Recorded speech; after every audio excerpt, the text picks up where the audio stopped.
I have what you may not have. But trust me, you have what I do not have. That's a fact. You know it or you don't.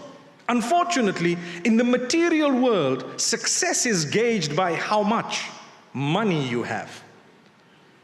And fortunately for a believer, we do know and we are convinced that that's not everything.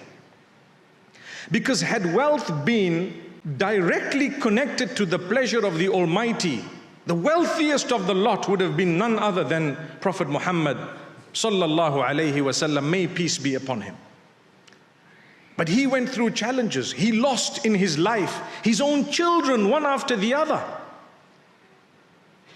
Was he not loved by Allah? He was loved more than you and I, more than anyone and everyone. We call him Afdalul Khalqi wa Akramur Rusuli, the best of creation, the most noble of all prophets. That's what we call him. That's what we believe. That being the case, he went through challenges.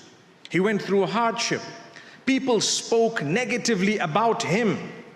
Don't they speak negatively about us? Would that not then be a sign of the love of the Almighty when you face a challenge? I look at it from that particular angle, that when the Almighty says, I've created you to test you. When we were young, we used to wonder, what is it all about? But I promise you, as you grow older, you realize from the moment of birth, you are being tested, and those tests become meaningful once you hit puberty. And thereafter, you're on your own, because now the angels begin to write whatever you say or do, or whatever you are worth. Your corrections are beautiful because we have something known as deleting the bad that I may have done in the past. So therefore, don't lose hope. You're never a write-off, never. No matter where you are, what you've done, where you've been in the past is exactly that. It's the past. So Muhammad, peace be upon him, went through challenge upon challenge. They said things about him. Wow. They called him a sorcerer. They called him someone who's just after money and power. They said so many nasty things.